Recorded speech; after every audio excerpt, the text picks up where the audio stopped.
ఈ ప్రపంచంలో అందరికంటే పెద్ద శత్రువు ఏంటో తెలుసా? నీ పక్కనున్నవాడో, నిన్ను ద్వేషించేవాడో కాదు. నీ లోపలున్న నీ నోరు, ఇంకా నీ అదుపులేని ఆలోచనలు. సరిగ్గా విను. ఇది నీకు ఈరోజు కావాల్సిన అతి పెద్ద నిజం కావచ్చు. కొన్నిసార్లు మనం చాలా కష్టపడతాం. రాత్రనక, పగలనక కష్టపడి లక్ష్యాన్ని చేరుకోవాలని చూస్తాం. కానీ చివరి నిమిషంలో అంతా తలకిందులవుతుంది. ఎందుకలా జరుగుతుందని ఎప్పుడైనా ఆలోచించారా? తెలివితేటలు లేక కాదు, టాలెంట్ లేక, అంతకన్నా కాదు. కేవలం నీ నోటుని అదుపులో పెట్టుకోలేకపోవడం వల్ల. చాణక్యుడు ఒక మాట చెప్తాడు. ఒక మనిషి ఎంత గొప్ప తెలివైన వాడైనా సరే, తన మనసులో ఉన్న రహస్యాల్ని బయట పెట్టాడంటే వాడు తన వినాశనాన్ని వాడే కొని తెచ్చుకున్నట్లు లెక్క. ఇది వినడానికి కొంచెం కఠినంగానే అనిపించవచ్చు, కానీ ఇది నీ జీవితాన్ని మార్చే అసలైన మంత్రం. నీకు తెలుసా, మనం చేసే అతిపెద్ద తప్పు ఏంటంటే మనం సంతోషాలని, మన ప్లాన్స్ ని అందరికి చెప్పేయడం. మనకి ఏదైనా మంచి ఆలోచన రాగానే దాన్ని అమలు చేయకముందే 10 మందికి ఫోన్ చేసి చెప్తాం. అక్కడే మొదలవుతుంది నీ పతనం. ఎందుకంటే నువ్వు ఎవరికైతే నీ రహస్యం చెప్తున్నావో వాళ్ళు నీకు స్నేహితుల్లా కనిపిస్తారు, కానీ లోపల వాళ్ళ మనసులో ఏముందో నీకు తెలియదు. ఈ ప్రపంచంలో ఎవరిని తక్కువ అంచనా వేయకు, అలాగే ఎవరిని అతిగా నమ్మకు. నువ్వు కాలేజీలో ఉండొచ్చు, లేదా లైఫ్ లో ఎక్కడో ఒక చోట ఆగిపోయి ఉండొచ్చు. నీ చుట్టూ ఉన్న వాళ్ళు నిన్ను చూసి నవ్వుతుంటే నీకు బాధగా అనిపిస్తుంది కదా. నీ ఫ్రెండ్స్ సెటిల్ అయిపోతుంటే నువ్వు మాత్రం ఇంకా ఇక్కడే ఉన్నావు అనిపిస్తుందా? ప్రతి ఒక్కరితో నీ బాధలు చెప్పుకుంటే నీకు ఓదార్పు లభిస్తుంది అనుకుంటున్నావా?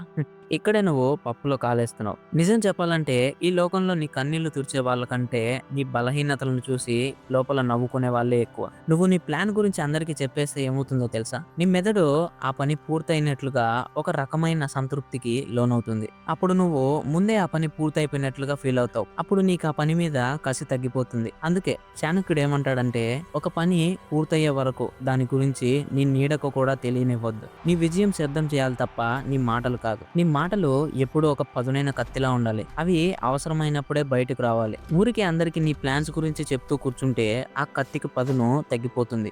ఫర్ అన్ ఎగ్జాంపుల్, ఒక ఊర్లో ఒక యువకుడు ఉండేవాడు. అతను చాలా తెలివైనవాడు. ఏదో కొత్తగా చేయాలని నిరంతరం ఆలోచిస్తూ ఉండేవాడు. ఒకసారి అతనికి ఒక అద్భుతమైన బిజినెస్ ఐడియా వచ్చింది. ఆ ఐడియాను గనక తను ఎగ్జిక్యూట్ చేస్తే తను కోటీశ్వరుడు అయిపోతాడు. తను ఏం చేశాడంటే ఆ సంతోషంలో తన స్నేహితులందరికీ ఆ ఐడియా గురించి వివరంగా చెప్పేశాడు. నేను ఇలా చేయబోతున్నాను, ఆ తర్వాత ఇంత లాభం వస్తుంది, నేను ఇలాంటి కార్లు కొంటాను అని గంటల తరబడి వాళ్ళకి డీటెయిల్స్ అన్ని చెప్పేశాడు. ఏమైందో తెలుసా? ఒక నెల తిరగక ముందే వాడి స్నేహితుల్లో ఒకడు ఆ ఐడియాను కాపీ కొట్టేసి తెలివిగా పని మొదలుపెట్టి సక్సెస్ అయిపోయాడు. ఈ యువకుడు మాత్రం ఇంకా ప్లానింగ్ లోనే ఉండిపోయాడు. ఇప్పుడు చెప్పు, తప్పెవరిది? ఆ మోసం చేసిన స్నేహితుడిదా? కాదు, నోరు అదుపులో లేని ఆ యువకుడిది. చాణక్య నీతి ప్రకారం నీ ఆలోచనలు నీ దగ్గర ఉన్నంత వరకు నువ్వు దానికి యజమానివి, కానీ అది ఒక్కసారి బయటకు వచ్చిందంటే నువ్వు దానికి బానిస అయిపోతావు. ఎదుటివాడు దాన్ని ఎలాగైనా వాడుకోవచ్చు. అందుకే నీ రహస్యాల్ని నీ గుండెల్లోనే దాచుకో. అది అక్కడ రగులుతూ కనీసం నిన్ను నిద్రపోనివ్వకుండా చేయాలి. ఇక్కడ విషయం గమనించావా?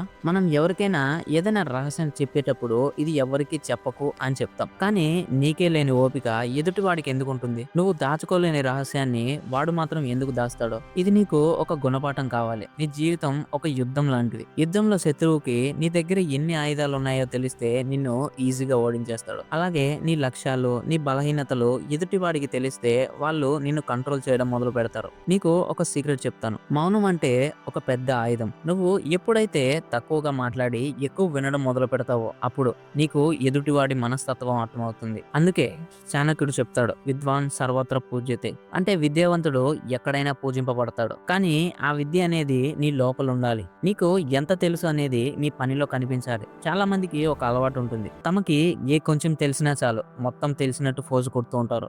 అది నీ అజ్ఞానాన్ని చూపిస్తుంది. నువ్వు ఇప్పుడున్న పరిస్థితి నీకు నచ్చట్లేదా? నీ ఇంట్లో వాళ్ళు నిన్ను తిడుతున్నారా? ఫ్రెండ్స్ నిన్ను తక్కువగా చూసి మాట్లాడుతున్నారా? అయితే విను, వాళ్ళతో గొడవ పడకు. వాళ్ళని మార్చాలని అస్సలు చూడకు. వాళ్ళకు సమాధానం చెప్పాలని నీ టైం ని వేస్ట్ చేసుకోకు. మౌనంగా ఉండు. ఆ మౌనాన్ని ఒక ఆయుధంలా మార్చుకో. నీలో ఆ అగ్నిని రగిలింపజేయి. ఆ ఫైర్ నిన్ను ఉదయాన్నే నిద్ర లేపాలి. నీ ఫోన్ పక్కన పడేసి నీ లక్ష్యం వైపుకు నడిపించాలి. నువ్వు ఎప్పుడైతే ఎవరికైనా ఏదైనా నిరూపించుకోవాలి అనిపిస్తుందో అప్పుడు చాణక్యుడు చెప్పిన ఈ మాటలు గుర్తు తెచ్చుకో. సముద్రం ఎంతో ప్రశాంతంగా కనిపిస్తుండొచ్చు, కానీ దాని లోతు తెలిసిన వాడికే అది ఎంత ప్రమాదకరమో అర్థమవుతుంది. నువ్వు కూడా అలాగే ఉండు. బయటికి ప్రశాంతంగా ఉండు, నవ్వుతూ అందరికీ సాధారణంగా కనిపించు. నీ దారేంటో, నీ గమ్యమేంటో నీకు మాత్రం క్లారిటీ ఉండాలి. ఒక వ్యక్తి జీవితంలో సక్సెస్ అవ్వాలంటే కేవలం కష్టపడితే సరిపోదు, వ్యూహం ఉండాలి. ఆ వ్యూహమే చాణక్యుడి నీతి. మనం అనుకుంటాం అందరికీ మంచి చేస్తే మంచి జరుగుతుంది ఉంటుందని. కానీ చాణక్యుడు ఏమంటాడు, అడవిలో కూడా స్ట్రైట్ గా ఉండే చెట్లే ఎప్పుడు ఫస్ట్ నరకబడతాయి, వంకరగా ఉండే చెట్లు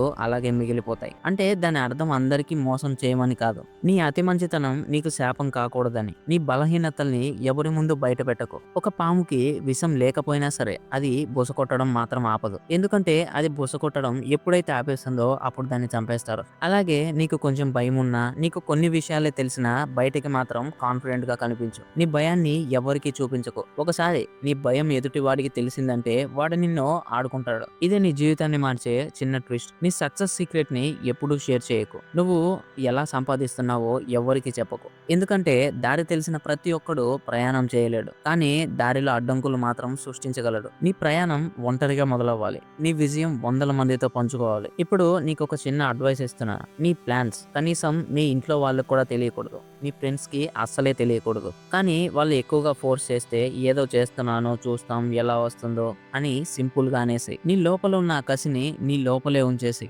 దాన్ని బయటకు తీయాల్సిన అవసరం లేదు. నీ రిజల్ట్స్ వచ్చినప్పుడు వాళ్ళే షాక్ అవ్వాలి, ఆ షాక్ లోనే నీ విజయం ఉంది. దీంతో పాటు చాణక్యుడు చెప్పే ముఖ్యమైన విషయం ఏంటంటే, కాలం గడిచిపోయిన కాలం తిరిగి రాదు. నువ్వు ఈ రోజు ఒక గంట సమయాన్ని అవసరం లేనట్లు వేస్ట్ చేస్తూ ఉండొచ్చు, కానీ నీ లైఫ్ మొత్తంలో ఒక్క సెకండ్ కూడా వెనక్కి రాదు. సరిగ్గా విను, ఒక సక్సెస్ఫుల్ పర్సన్ కి ఒక ఫెయిల్యూర్ పర్సన్ కి ఉన్న తేడా ఇదే. సక్సెస్ఫుల్ పర్సన్ తను ఏం చేస్తున్నాడో ఆ పని పూర్తయ్యే వరకు ఎవరికి తెలియనివ్వడు. ఫెయిల్యూర్ మనిషి మాత్రం చేసేది తక్కువ, చెప్పేది ఎక్కువ. నువ్వు ఏ కేటగిరీలో ఉండాలో నిర్ణయించుకో. ఒకసారి నీ మనసుని అడుగు, నీకు నిద్ర పట్టడం లేదా, భవిష్యత్తు గురించి భయంగా ఉందా? అయితే అది మంచిదే. ఆ భయాన్ని ఒక శక్తిగా మార్చుకో. నీకు తెలుసా, ఈ లోకంలో ప్రతిదీ ఒక వ్యాపారమే. నీ బంధుత్వాలు, స్నేహాలు అన్నీ కూడా ఏదో ఒక లాభం మీదే ఆధారపడి ఉంటాయి. ఇది వినడానికి చేదుగానే ఉండొచ్చు, కానీ ఇదే నిజం. చాణక్యుడు స్పష్టంగా చెప్తాడు, స్వార్థం లేనిదే ఏ బంధం ఏర్పడదు. దాన్ని నువ్వు అర్థం చేసుకుంటే ఎదుటి వారి మీద ఎక్కువగా ఆధారపడడం మానేస్తావు. నీ రహస్యాల్ని నీ దగ్గరే ఉంచుకుంటావు. నువ్వేం చేస్తున్నావో నీకు తెలిస్తే చాలు. సింహం వేటాడేటప్పుడు ఎప్పుడైనా గర్జిస్తుందా? లేదు. అది చాలా మౌనంగా అడుగులు అడుగులు వేసుకుంటూ వెళ్తుంది. తన లక్ష్యం మీద మాత్రమే దాని దృష్టి ఉంటుంది. ఒక్కసారి అది లక్ష్యానికి దగ్గరయ్యాక దాన్ని ఎవరు ఆపలేరు. నువ్వు కూడా ఒక సింహంలా వేటాడడం నేర్చుకో. నీ గర్జన నీ విజయం తర్వాతే వినపడాలి. ఆలోచించు, నువ్వు ఇప్పటి వరకు ఎంతమందికి నీ ఐడియాలు చెప్పి మోసపోయావు? ఎన్నిసార్లు నీ ప్లాన్స్ బయటపెట్టి ఫెయిల్ అయిపోయావు? ఇక చాలు. ఈ రోజు తర్వాత నీలో ఉన్న ఆ పాత పర్సన్ చనిపోవాలి, కొత్తగా నీలో ఒక పర్సన్ పుట్టాలి. ఆ కొత్త పర్సన్ ఎలా ఉండాలంటే గంభీరంగా ఉండాలి, తక్కువ మాట్లాడాలి, ఎక్కువ పని చేయాలి. నువ్వు కూడా నీ విజయంలో గొప్ప స్థాయికి వెళ్ళాలంటే చాణక్యుడు చెప్పిన ఈ సూత్రాలను పాటించు. ఎవరితోనూ నీ ఆర్థిక పరిస్థితులను పంచుకోకు. నువ్వు ధనవంతుడిగా మారితే కుళ్ళుకుంటారు, పేదవాడైతే చులకనగా చూస్తారు. నీ అవమానాలను ఎవరికి చెప్పకు, ఎందుకంటే నీ అవమానం ఎదుటివాడికి ఒక జోక్లా అనిపిస్తుంది. ఇవన్నీ నీ వ్యక్తిత్వం. నీ వ్యక్తిత్వాన్ని నువ్వే కాపాడుకోవాలి. చివరిగా ఒక మాట, నీ జీవితానికి నువ్వే శిల్పివి. నీ ఆలోచనలే నీ ఉలి. ఆ ఉలిని జాగ్రత్తగా వాడుకో. అనవసరమైన మాటలతో ఆ ఉలి పదును పోగొట్టుకోకు. ఈ రోజే ఒక నిర్ణయం తీసుకో, నీ కలల కోసం నువ్వు మౌనంగా పోరాడతావని, నీ విజయం ద్వారానే లోకానికి సమాధానం చెప్తానని నీకు నువ్వు ప్రామిస్ చేసుకో. నీకు విషయం అర్థమవుతుందని అనుకుంటున్నాను. ఇది కేవలం ఒక వీడియో కాదు, ఇది నీ లైఫ్ ని మార్చే ఒక టర్నింగ్ పాయింట్. ఇప్పుడు వెళ్ళు, నీ పనిని మొదలుపెట్టు. ఈ విజయం నీ కోసం వేచి చూస్తుంది. కానీ గుర్తుంచుకో, ఆ విజయం వచ్చే వరకు మౌనంగా ఉండు. అది వచ్చాక ఈ ప్రపంచమే నీ గురించి మాట్లాడుకుంటుంది. అప్పటి వరకు నిన్ను నువ్వు ఇంప్రూవ్ చేసుకుంటూనే ఉండు. All the best. నీ కల నిజం కావాలని మనస్ఫూర్తిగా కోరుకుంటున్నాను. నీ లక్ష్యం ఏంటో ఇప్పుడు నీ మనసులో ఒకసారి అనుకో, కానీ దాన్ని ఎవరికి చెప్పకు. కేవలం నీ పనిలో చూపించు. అది పాసిబులా? ఎస్, ఇది ఖచ్చితంగా పాసిబులే. నువ్వుగా ఒప్పుకున్నంత వరకు నువ్వు ఓడిపోనట్లే. సో డైలీ 1% ఇంప్రూవ్ అవ్వడానికి ట్రై చేయి. Thanks for watching. Stay tune with inspire catch.